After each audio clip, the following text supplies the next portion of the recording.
Brasil. Descobri o Brasil. Desapareça! Tinhoso! Adoro esse apelido. Pé preto! Esse nem tanto. Dissimulado! As garotas me chamam assim. Corintiano!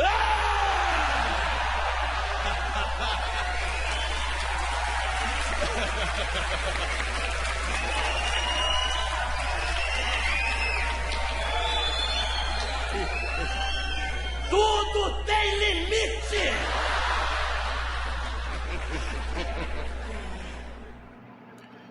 Vocês me desculpem a brincadeira de mau gosto, mas eu não pude evitar o trocadilho com essa frase que ficou na minha cabeça tem muitos anos que eu vi essa peça. Hoje eu gostaria de fazer um vídeo que já tem muito tempo que eu quero fazer.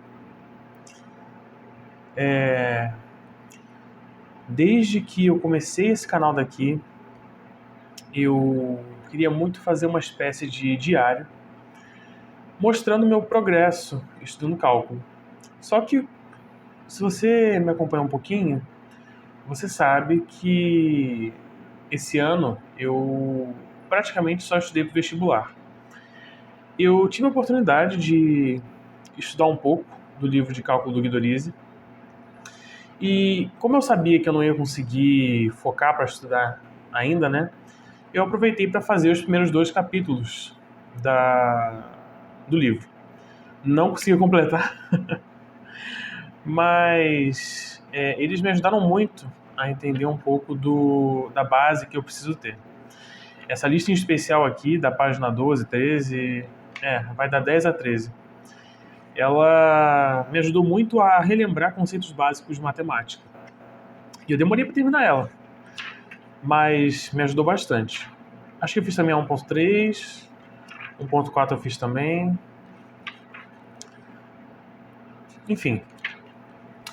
E durante o ano todo eu fiquei com muita vontade de fazer, né, essa documentação. E aí, recentemente, eu fiz um vídeo depois do Enem falando que essa série iria começar em breve. E eu não esperava que algumas coisas fossem acontecer pessoalmente. Coisas boas, mas outras não muito. Que acabaram me atrasando com essa minha vontade, né? Mas agora eu finalmente consegui me organizar, eu estou conseguindo estudar, fiz o estudo dos primeiros capítulos. E eu estou aqui justamente para mostrar aquilo que eu aprendi, para falar as coisas que eu não entendi, as impressões que eu tenho e compartilhar, registrar esse meu processo de aprendizado. Para quem não viu o vídeo onde eu comento que eu vou fazer essa série, eu disse que eu ia usar um cronograma feito pelo canal Corre de PhD. Ele tem um vídeo que ele fala como que você estuda cálculo em 30 dias, e eu vou usar ele como base para fazer esse estudo, né? Nesse vídeo do Corre, ele faz uma divisão de estudo de cálculo entre limites, derivadas e integrais. Os limites, todos eles têm 5 dias, se eu não me engano, são 15 dias, né? Não é exatamente um mês.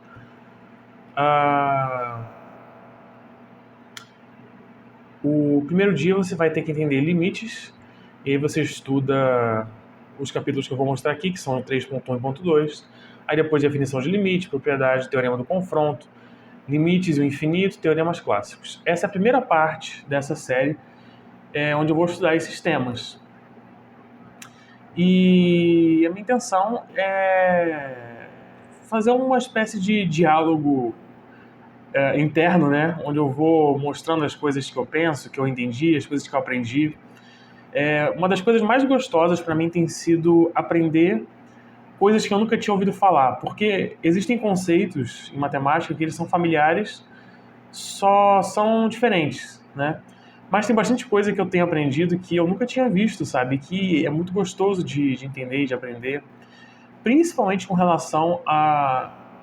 Agora os matemáticos me desculpem, eu não sei se isso é notação em si, mas a forma como a matemática se comunica, como os matemáticos se comunicam, me fascina muito, porque ao mesmo tempo que ela facilita muito, ela deixa o entendimento bem, como é que eu posso dizer, bem sistematizado, né? Ele espalha na tua frente todo o entendimento que você precisa ter.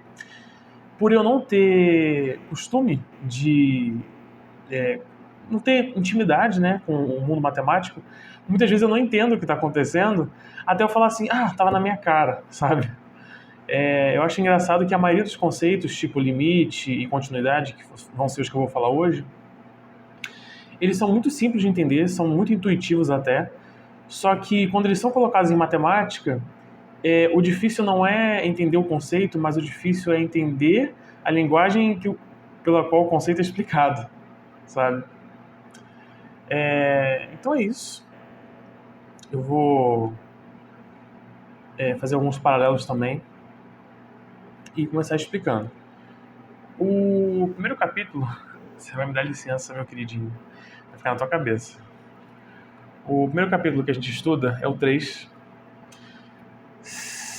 Exatamente. Vão ser os capítulos 3, 4, 7, 9, 11 e 12 no total. O primeiro vai ser limite e continuidade. A primeira coisa que eu gostaria de falar aqui foi dita também num outro vídeo, onde o nome do vídeo, se não me engano, continue sendo discreto. Exato. E nesse vídeo eu falo sobre a felicidade de entender, de relacionar essa continuidade, a continuidade de uma função, com um termo que eu vi nesse livro daqui.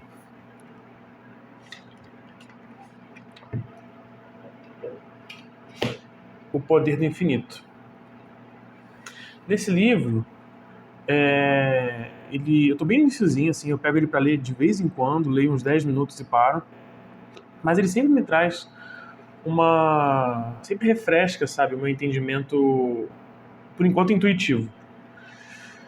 E aí ele chega num trecho onde ele começa a explicar conceitos relacionados à continuidade e a discretude, vamos chamar assim, um espaço discreto e um espaço contínuo, né? Ele faz até uma discussão aqui sobre se o nosso espaço e tempo são contínuos ou discretos. É uma discussão muito bacana porque o comportamento do nosso mundo, da matéria, né? Ele é contínuo, mas quando ele chega no mundo quântico, ele parece que se comporta de forma discreta. Eu posso estar falando boboseira, se tiver algum físico, você me perdoe. Mas pelo que eu entendi é isso. Mas os pixels, por exemplo, são coisas discretas, ou seja, ele só existe em uma posição ou outra, ele não existe entre essas duas posições. Enquanto um mundo contínuo é tudo aquilo que você tem um intervalo infinito entre um ponto e outro. E aí, com isso na cabeça, eu fui estudar o livro do Guido Orizzi, e quando eu bati o olho nesse capítulo, limite e continuidade, eu falei, caramba, será que se refere ao mesmo princípio, essa continuidade? E se refere a uma função contínua. É esse tipo de função aqui que a gente... Perdão, essa aqui não, mas é o tipo de função que a gente está acostumado, sabe? E uma função discreta, que também existe, ela nada mais é do que algo parecido com isso aqui.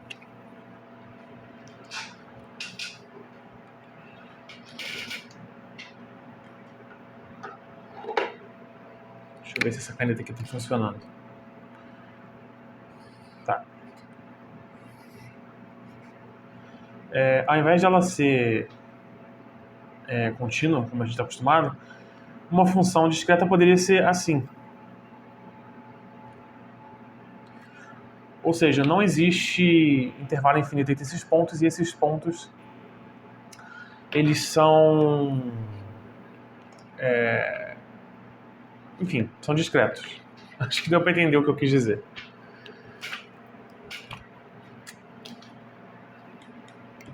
Essa foi a primeira coisa que me saltou aos olhos e que me ajudou a ter uma compreensão um pouco mais abrangente sobre esses conceitos que estão sendo apresentados. Aí ele vai fazer essa descrição de limite de uma maneira mais intuitiva. Eu vou ser sincero, eu não entendo muito bem o que quer dizer intuitivo, embora o nome seja intuitivo de entender, porque às vezes parece que tem um significado um pouco mais profundo algo ser intuitivo. Então, eu não sei, pode ser só coisa da minha cabeça. Eu fiz os exemplos porque me ajuda bastante a compreender o que está acontecendo quando eu faço os exemplos, porque eles estão sendo destrinchados na minha frente, né? E eu gostei bastante dessa questão porque ela me deu um outro pequeno insight. Perceba. No exemplo 3, utilizando a ideia intuitiva de limite, calcule o limite de x ao quadrado menos 1 sobre x menos 1, em que x se aproxima de 1, em que x tende a 1. Essa daqui é uma questão que vai são daqueles casos em que vai dar 0 sobre 0. E aí você precisa... Até o momento eu não encontrei uma maneira mais matemática de fazer, é uma coisa meio intuitiva. Ou você constrói o gráfico, como ele construiu aqui. Não vou mostrar, mas enfim.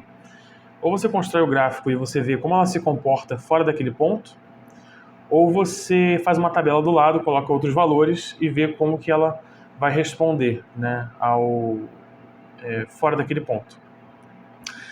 Enfim, e aí ele faz essa afirmação aqui, ó. F de x é igual a x ao quadrado menos 1 sobre x menos 1, que é igual a x mais 1. E eu fiquei um tempo aqui circulando nessa afirmação, falando, mas espera aí, isso não é igual a isso, sabe? Eu entendo que ela se comporta dessa forma, mas se eu colocar, por exemplo, o 1 aqui, o ponto ele não vai existir. Foi aí que eu, em toda a minha sabedoria e inteligência, vi que aqui em cima está escrito para x diferente de 1. Ou seja, fora desse ponto, essas duas funções aqui são iguais, de fato. E os seus limites também vão ser iguais. É a coisa mais óbvia do mundo que estou falando aqui, mas me satisfez, me deu um pouco de felicidade ver esses pequenos detalhes que existem na matemática, de que a notação ela é muito... Como é que eu posso dizer? Ela é bem explícita, ela é fácil de entender. Não existe nada aqui que esteja tentando te passar a perna, sabe? Não existe pegadinha nesses conceitos. Eles são difíceis de entender por si só, talvez, porque você não conhece, mas não existe um pensamento de... Como é que eu vou explicar? Ela não é intrinsecamente... Eu estou procurando uma palavra que não seja difícil de entender, mas ela não é intrinsecamente enganadora, vamos dizer assim.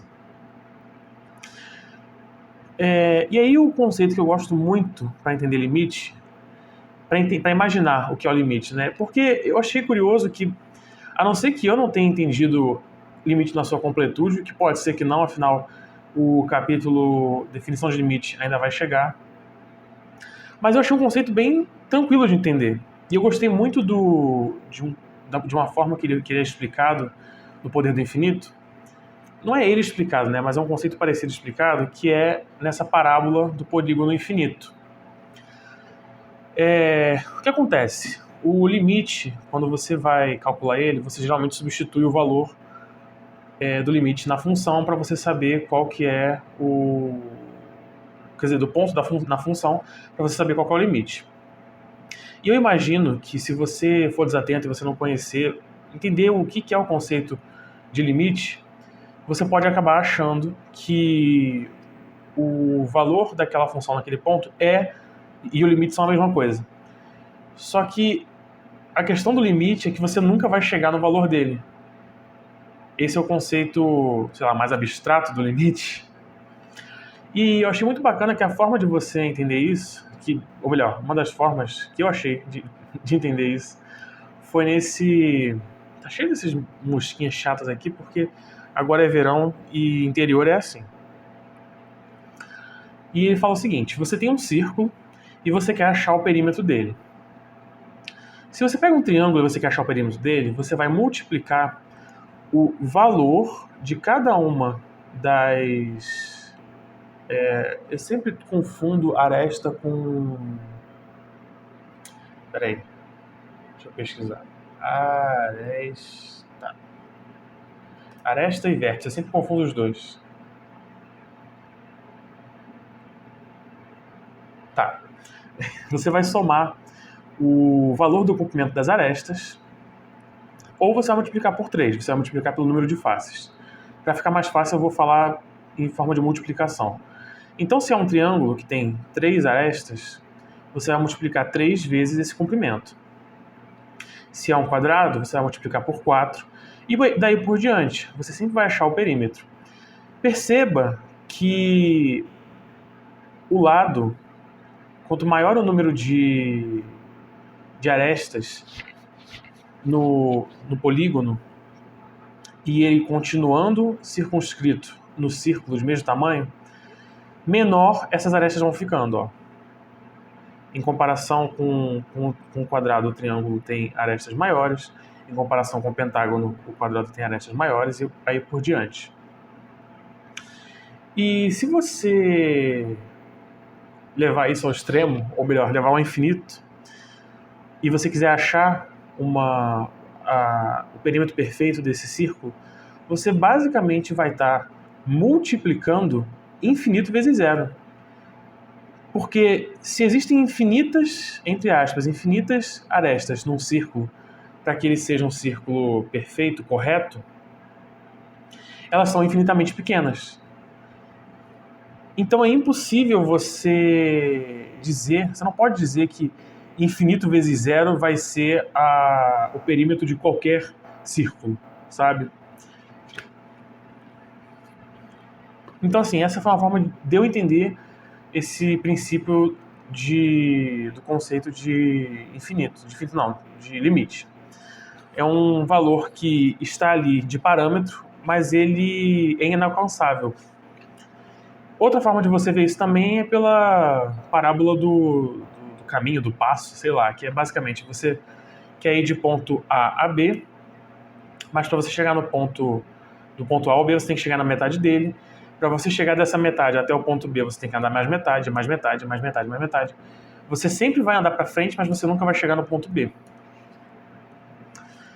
Intuitivamente foi isso que eu entendi de limite, certo? Aí eu vou fazer uma breve explicação sobre a derivada. Aqui. Eu vou ser muito sincero, eu não entendi por que ele fala de derivada aqui. Eu não entendi se a derivada ela vai nos ajudar a entender funções contínuas, ou eu posso estar só sendo negligente, né? Mas o que eu achei muito bacana é que, para você entender a derivada, a derivada é um limite, certo? E que limite é esse? Ela é o limite do... Poxa, agora que eu esqueço o nome. Tá aqui, do quociente angular. Quociente angular? Coeficiente angular. Na função. E o que seria isso? Se você pegar uma função como essa aqui, ó, eu vou fazer um desenho rapidamente.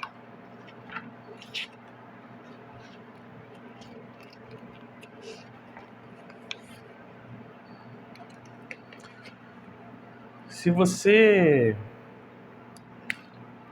pegar uma função assim, tá? A reta tangente, ela... Eu não sei explicar exatamente o que ela é. Eu sei que ela é no círculo trigonométrico, né? Eu tinha visto uma definição, mas, enfim, eu vou pular, por enquanto, a definição da reta tangente. Mas, basicamente, ela vai estar sempre tangente ao ponto em que ela estiver alicerçada. E a forma que a derivada encontra essa tangente é basicamente você vai pegar dois pontos. Então, vamos dizer que eu pegue esses dois pontos aqui.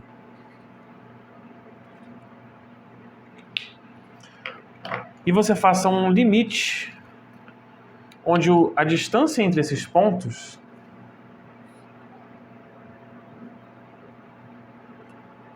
que é chamada de h ali no livro, ela vai tender a zero. Ou seja, eles vão estar aqui, e aí vamos dizer que esse h vai tender a zero. Ele vai começar a se aproximar, acho que assim está melhor para ver aí para vocês. Ele vai começar a se aproximar de zero e vai chegar na tangente. A tangente, ela basicamente seria uma reta assim, né? Isso funciona para qualquer outro outro ponto, outra tangente que você queira encontrar. Então, sempre que você for perceber, ó, ela vai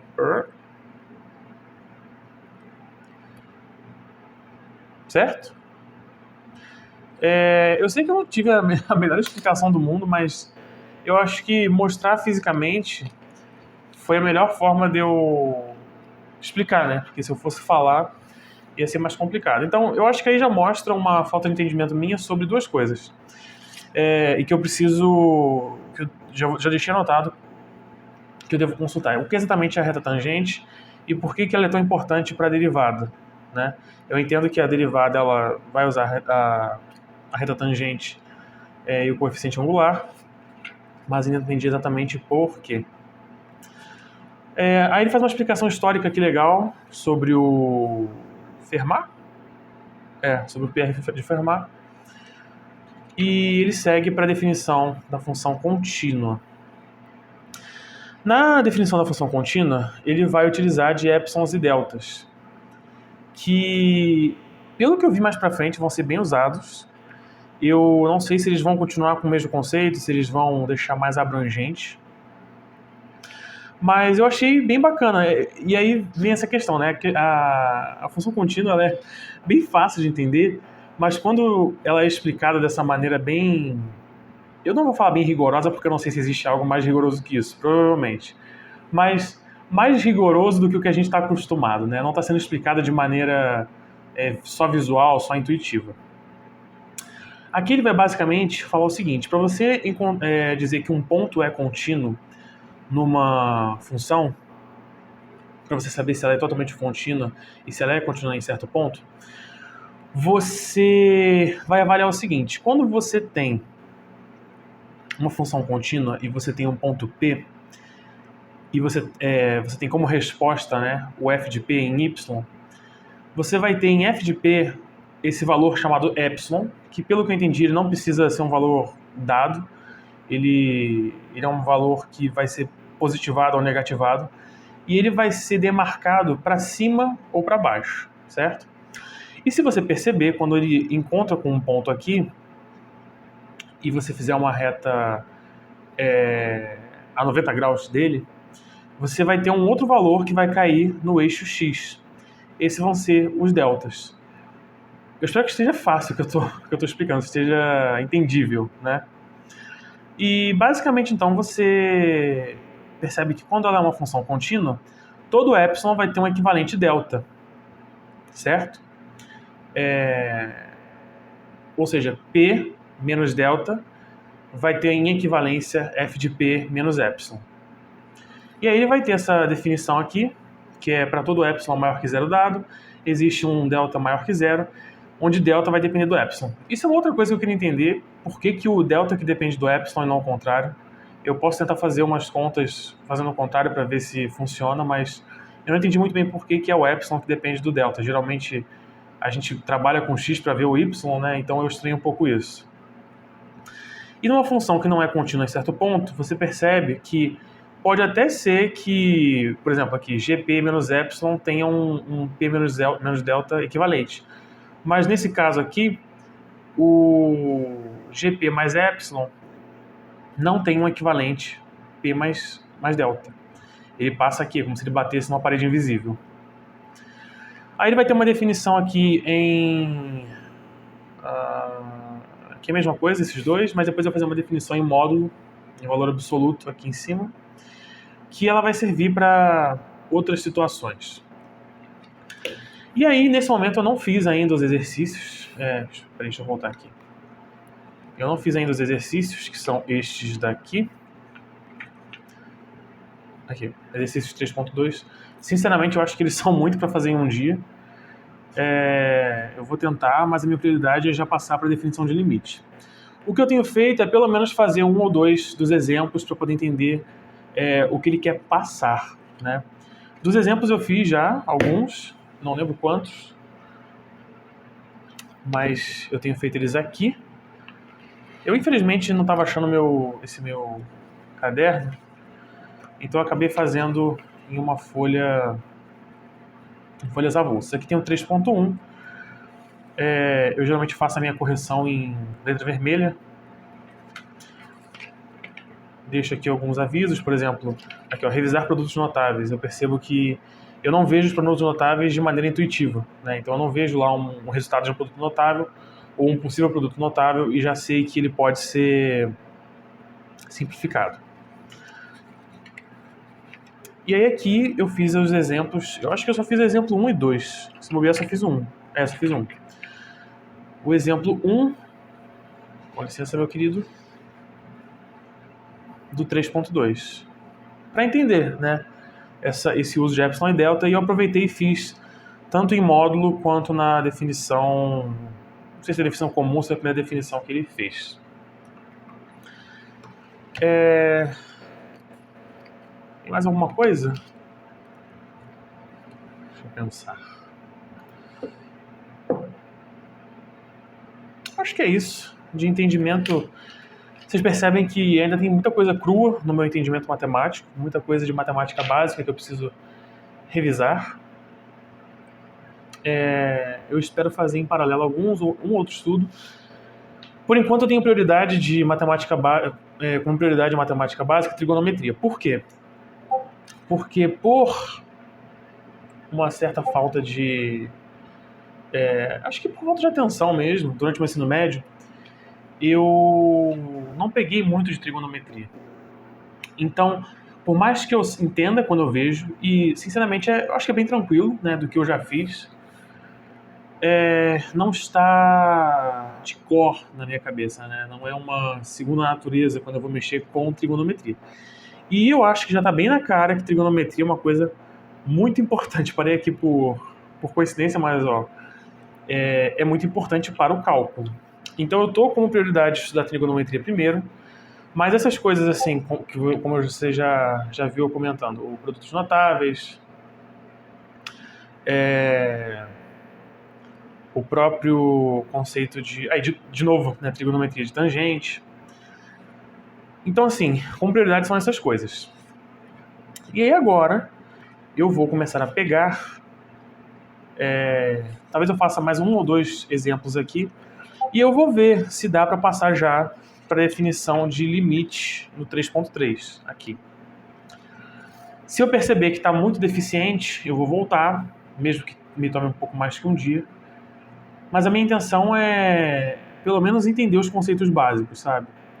Eu imagino que, como vamos pular capítulos de acordo com esse cronograma do Corre, vão ocorrer algumas defasagens. Acho que é impossível pegar uma chaproca dessa e aprender em um mês. Mas como eu não tenho um mês até a inscrição da faculdade, né? Provavelmente vai ser lá para o início de março.